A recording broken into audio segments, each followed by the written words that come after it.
Hey guys, welcome back to today's episode of Jafo Plays. Me and Melina are still playing Warhammer Quest, the Silver Tower. We are still doing the Trial of Hysh. We are trying to get our first piece of the puzzle, the piece of the amulet, I guess.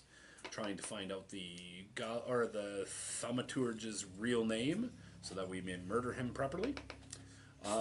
We have been greeted by a Skaven Death Runner, and we actually come to the end of the round. We got to get rid of this tile and break the other ones apparently, and that's that. Yes, it does. Start by rolling 5 purple dice. Am I still his quarry thing? Yeah, until you're dead. We're missing. Oh, there's the die. Because you stole the die. Right. I'm like, we're missing the die.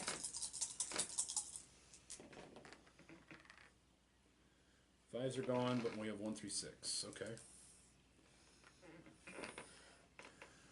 Fives. If fives are discarded and there are 3 or more adversaries on the board, set up slop. Nope. The stupid fish does not show up. So we get our dice to roll. Oh, I got a dub. Oh, wait. Hey, look. I can only roll 2 dice. Yep. Okay. There. Well, since you're a melee, or not a melee guy, my suggestions are as follows. Spend the 1, heal yourself. Spend the 2 to heal yourself. So spend this, spend that, so you're fully healed. I guess you could try and put a sword into him, and then just let me hope I can get it done. I think that's probably the best answer. Because either that or you have to take... What's your agility? 3+. You could try and move away. You spend a die to move. This gets locked, so that one would be available. You would spend a die to move. You have 1 die available. You spend a die to move, you roll, you need a 3+ to get away from him. You can get away from him, so you could back up and then spend that 3 and shoot a fireball at him. That works. That hits, D3. Oh, yeah! Our wizard getting some work done. I thought you tried to give me some freaking... Really? Are they all stun markers? Put in there. He's at 10. Not bad. That's a rune marker. That doesn't belong there. All right, we'll put that. There's a lot of stun markers. Well, that's for the dwarf. Yeah, but that was in this. Yeah. I guess I'm going to just try and get some work done. 3+. Got it. Hits him for 2, and that's 12. So that'll put him to 12. And that's a 3+. That hits him for 13, and he doesn't have his twin form out, so he's D'd. So you get 1, because he's that kind of a monster. You get 1, and I get D3. So I get 1 as well. Super great. And he comes off the board. I don't know about you, but I say we just end our turn there, and we take a respite, or a respite, however you want to call it. We get to set ourselves up wherever we want. So I'm going to move there. And on my way, I'm going to search for treasure and find some. You do not, so I'm the only one that gets to draw from the deck. I've got the Casket of Azir. When opened, this pearlescent box spills out a soft blue glow that has magical healing powers. You can open the casket before making your action roll, roll a d3 and heal that many wounds. Any other players whose heroes are in the same chambers as yours can do the same. Then discard this card. Neat. Yeah. So that is the end of the round. I believe I get the new player marker.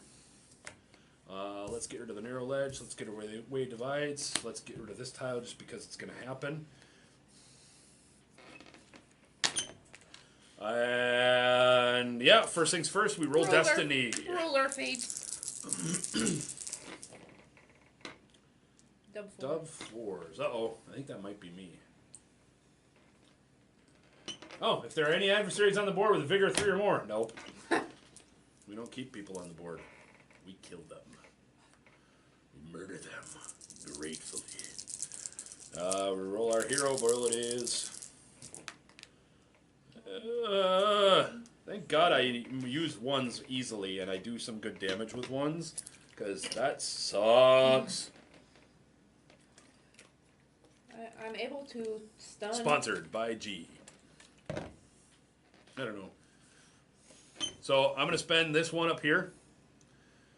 Which puts that there. Searing Beams. I'm going to grab that tile out of there. There we go. Portals are right here. There's 2 portals, one on either side.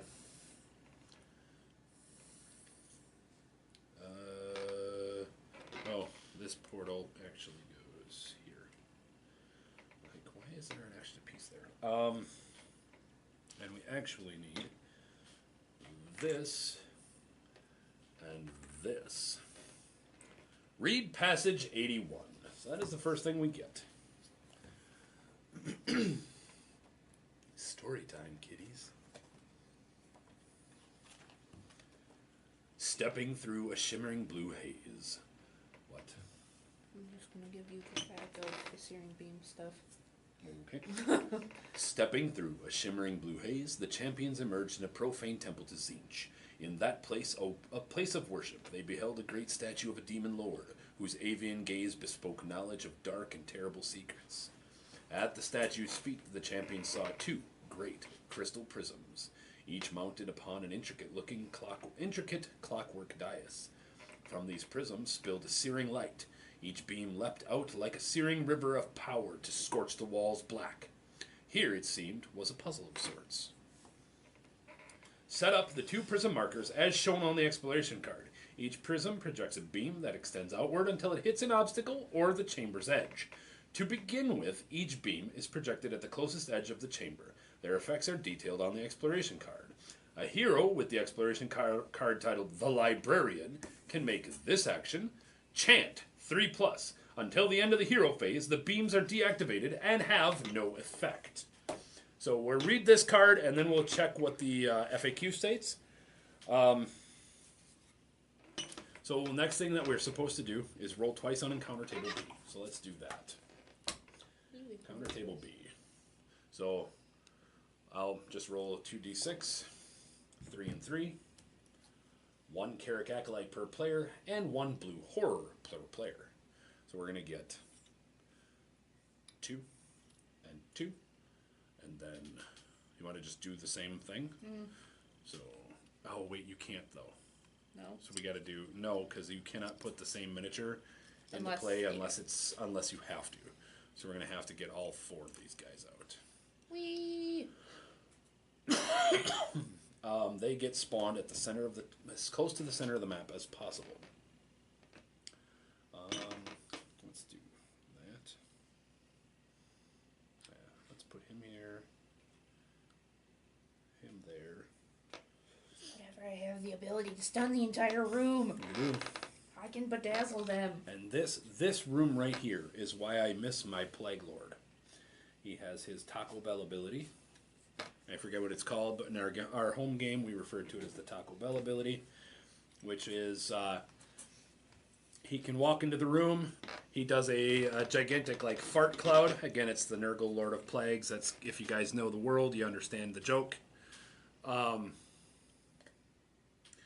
he can just do massive damage to every one of these guys. So, Searing Beams. If a miniature touches a beam, it suffers D3 wounds. Adversaries will avoid this if possible. Heroes can make this action. They can spend a 4+2 rotate. Rotate an adjacent prism marker up to 90 degrees. Its beam inflicts D3 wounds on any model it touches as it moves. If the beam touches the statue, which is here, if the beam touches the statue, go to passage 49. If both touch at the same time, go to 57. So, in the Searing Beams chamber, do the beams pass through miniatures and keep going? When do models take wounds exactly? Who gets renowned for adversaries slain by the beams? Beams are only stopped when they hit a chamber wall or an obstruction. They will pass straight through miniatures. If a beam touches a miniature as it moves, that miniature suffers D3 wounds. If a miniature starts their turn touching a beam or moves through a beam, it suffers D3 wounds. If a hero uses the rotate action to turn the prism, and in doing so slays an adversary, they get renown. If an adversary is slain without a rotate action being taken, usually because of the start of the phase in the way of the beam, because they start the phase in the way of the beam, no one gets the renown. If a horror is slain by the beam during the rotate action and replaced by a smaller horror in the same space, the smaller horror does not suffer any wounds. It is assumed that the beam has passed through them before they split in half. Of course, if you leave the beam pointing at them, they will suffer wounds at the start of their phase, start of their turn.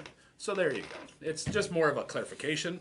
A lot of the FAQs are personally. But hey, that's it. So we need to move these. They can move up to 90 degrees. So it's going to take one rotate and then essentially a half a rotate.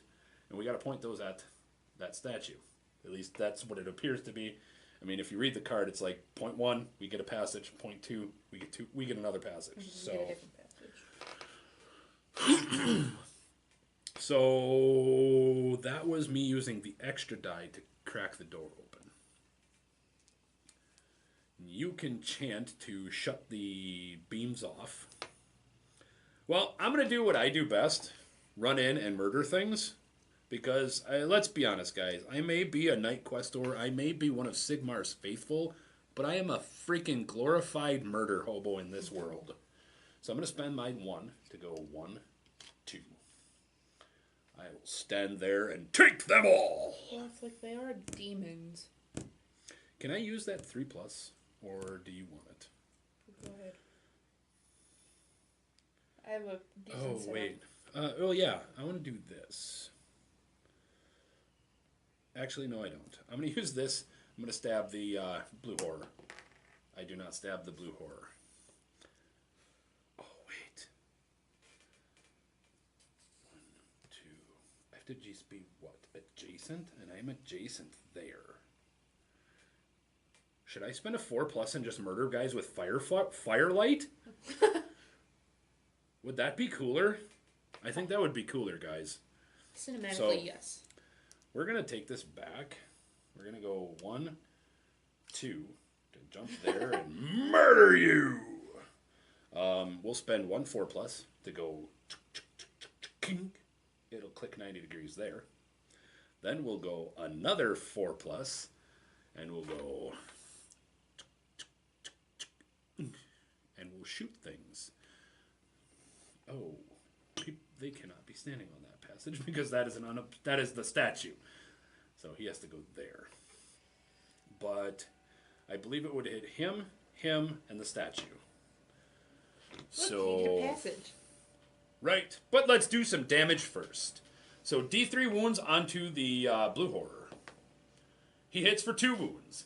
He dies and becomes a brimstone horror. I get a point of experience. This guy, he takes D3 wounds. He takes 3 and dies. I get a point of experience. Do you get a point from... I will not get an XP from him, and I will not do damage to him because I'm not keeping it on him. No, now I get to go to page 40, or passage 49. It doesn't say how wide the beam is.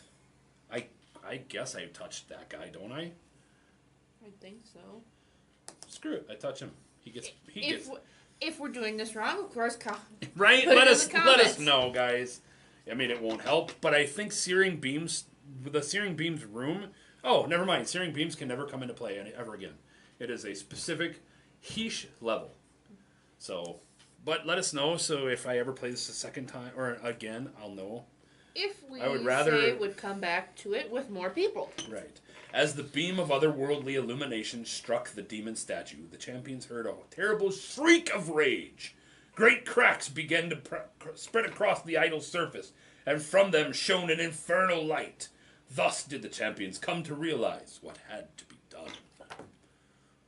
Duh, kids. I can kind of guess. All right. Since I am still adjacent to somebody, murder hobo!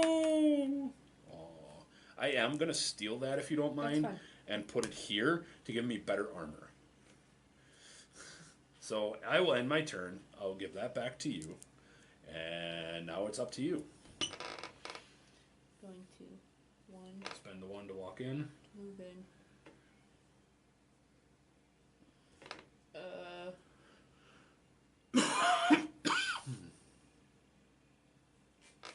Spend 6 to bedazzle the room. Oh, that would be fantastic, man. Let me get some freaking dazzling stars out here.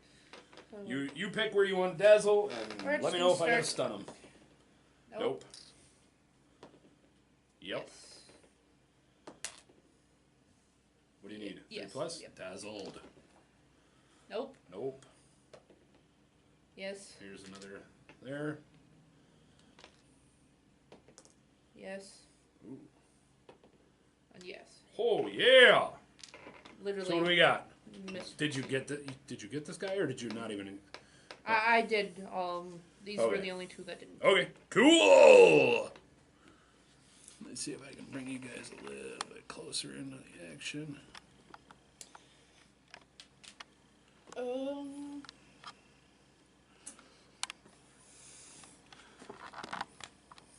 Wait. So what is it to? It's a 4+ action to move that.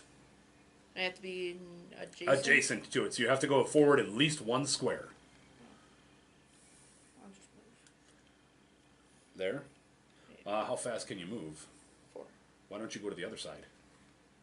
There. Yeah, that way, if you have any dice left, Yeah. if after we crack open the statue, we still gotta cleanse the room, you can still fireball shit. Yes. So. So what did you use? What is the second one to move there? Oh, you went. Where were you here? 1. Yeah. 1, 2, 3. I think you have to make a agility test to get past him. Otherwise, you gotta stop there. You're good. So go there. That one actually will affect future games, so please let us know. I don't know if you guys can actually see, but where I'm pointing right here, this square and this square is there. I gotta look up pinning. I don't know if pinning is starting your turn or walking past. I'd rather treat it as a walking past. If you wish to move your hero, either with a move action or as part of another action, and they are adjacent to an adversary, roll a die. If the result is lower than your agility, they can't move. Oh, shit, pinning is nothing. You can walk past people all you want. I'm now technically pinned. So then using 4 Yep. to... It'll click it up to 90 degrees, so you can click it all the way straight back. And then you would have to use that one. Alright, so this time you're going to get here, here, and here. So let's do damage first. So let's go here. D3. He takes 3, dies. You'll get a point of experience. And he becomes that. Here. He takes 2 damage. He will not die, because he has 4 health. And here, he's 1, so he will not die, because he has 3. I'm so close! Right? So we go to page 57, or passage 57 now. Helps if I grab the right book, folks. 57.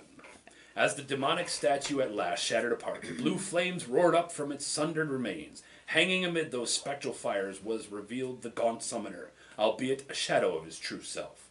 The demon favored the champions with an unsettling smirk, then raised one hand. Up from his outstretched palm there drifted a glinting fragment of the amulet of which the gaunt summoner had spoken before. This, proclaimed the ethereal demon, was the first piece of the puzzle, for it was a seared... excuse me, can't talk here, guys. For on it was seared a syllable of his true name. Such words have power, he revealed, and should the champions gather them all, they would be able to bind him to their will, albeit for a few moments. Long enough to demand his boon and earn their freedom. Why should he tell them all this? Asked the summoner with a sharp smile. Perhaps it was just his nature, or the caprice of Zinch. Perhaps they had earned such revelation, or perhaps his fear... They have used perhaps way too many times in this paragraph. Perhaps his fear of these interlopers was so little that he would hand them the keys to unlock his power, knowing that they would never live long enough to use them. With that last pronouncement, the spectral creature raised his blade and darted to the attack. The amulet fragment still orbiting lazily about him, the promise of rewards yet to be reaped. Oh shit. The beams are shut off immediately and no longer have any effect. Set up the Gaunt Summoner directly in front of the statue. Put the fragment of Hysh, marked with the symbol above, next to the board. If the Gaunt Summoner is slain, the rune mark player can take the fragment, completing the trial, turn back to the start of the book, and read ending the trial to see what happens next. Oh shit. So, y'all, we're getting this guy. And he has to go in front of the statue. So I guess this is as close to as in front of the statue as we can get. So then this has... So we're going to have Acolytes, Horrors, and right in the beginning, the Gaunt Summoner. He has 6 different behaviors. Speed of 9, Vigor of 9, 1 plus Agility. He is a combat, a missile, and an area attack. 2 plus, 3 plus, 4 plus. 1 damage, D3 damage, 1 damage. The amount of damage or the amount of dice rolled is varying. 1, D6 or D3. He cannot be stunned. When he's slain, whichever hero landed the killing blow gets D3 renown rather than 1, and every other hero gets 1. If he has 6 or more wound markers next to him, subtract 2 from any of his behavior rolls to a minimum of 1. When the Gaunt Summoner is wounded, the attacking hero must discard their highest remaining hero die. If your hero is wounded by the Warp Tongue Blade, you cannot use any skill cards until the next adversary phase. So that is that. Unfortunately, because we're doing this towards the end of our round, that biatch is going to get to go. Yes, you can still use that. That's why I wanted you over there, so you could still fireball. Pick a dude and attack him. This dude's got 2 health. This guy's got 1 health remaining. So either one. Probably not. I believe those have a red box, so they're obstructed. That's what it is. Okay. She knows the rules, folks. So I'll just go with... let us find out what obstructions look like while you choose your picture or opponent. Ambushes, pinning test, attacking heroes, moving heroes. Visibility. If you can trace a straight line between the center of 2 spaces, miniatures in those spaces, you can see each other along those lines, not cross through a chamber or wall, or touch an obstruction. See page 5. Page 5, as I burp uncharacteristically, I apologize. Chambers. The double-sided board sections are referred to as chambers. Each chamber is divided in spaces, each of which can hold a single miniature. Some chambers have a black bordered spaces representing obstructions, which heroes cannot move or see through. These are also marked in red on the exploration cards. So you cannot see through that. Boner. Also, if you use your challenge ability on the adversary, you do not need to take your pinning test. Okay. Just to let you know. So I can't see him. I don't think you can see anybody, actually. Shit. I guess move. Get yourself in a better line of sight.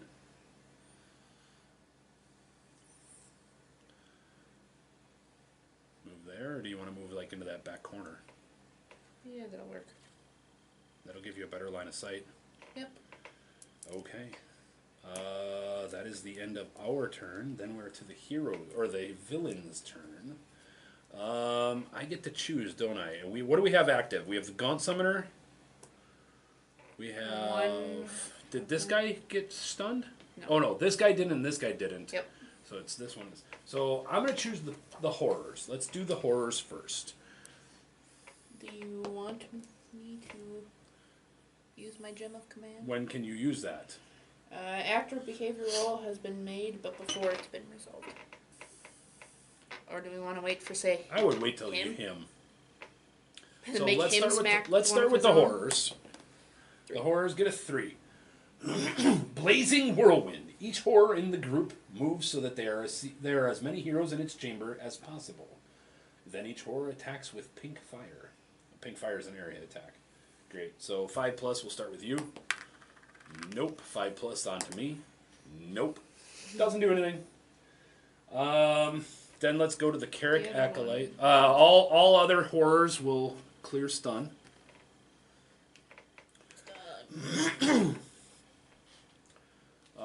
Then we'll go to the Carrick Acolytes. So there is just the Sorcerer left. 2. Draw their blood. Each Acolyte moves towards the nearest hero, then attacks them with whichever weapon is in range. Then roll a die and add 1 to each result for the wound which they cause. For each wound they cause on a 6 or more, set up a pink horror at the nearest portal. Oh shit. Well, I'm thinking that wizard is going to attack with his sorcerer's bolt. So I'm thinking he's going to just shoot me. So 3 plus, he does.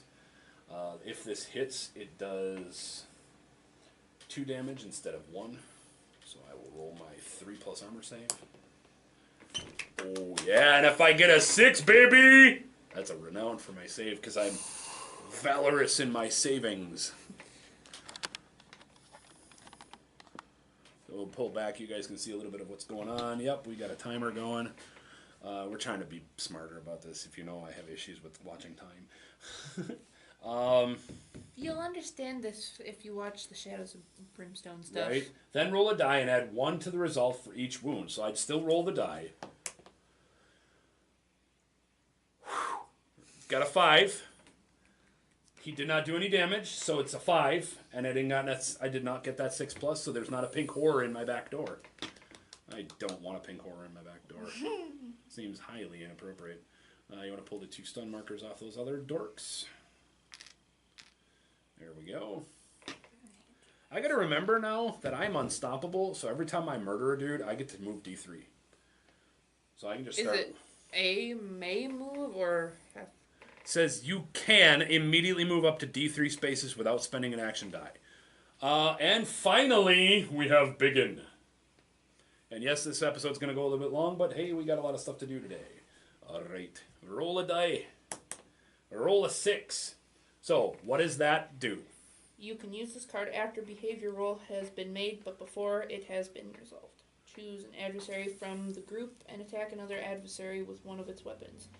The adversary you choose cannot do anything else this phase, then discard the card. Okay, well, here's what happens. Put all 5 destiny dice on the Rune of Tzeentch until the next adversary phase. They are not rolled in the next destiny phase. Then the Gaunt Summoner attacks with Infernal Flames. Make him useless for the turn after he punches someone else. Okay, so what does this do? Choose an adversary from the group and attack another adversary with one of its weapons. The adversary you choose cannot do anything else this phase, then discard this card. So he'll just he won't get to do, like, he doesn't get to grab all the purple dice. Yeah. And he doesn't get to attack with Infernal Flames, technically. Now, I guess... It doesn't state how it would work with him. Hold on, let me see. Cannot be stunned while he's saying. You know what? I get, well, okay, that says he hits another adversary with one of his weapons. What happens if we use Infernal Flames? Infernal Flames is an area attack that throws D3 dice against everybody. Looks like I didn't see any. There is no FAQ on that. I can quick double check, but I don't believe so. Because Infernal Flames is an area. Holy shit. Unless we just use Infernal Flames and he would just murder one person D3 times.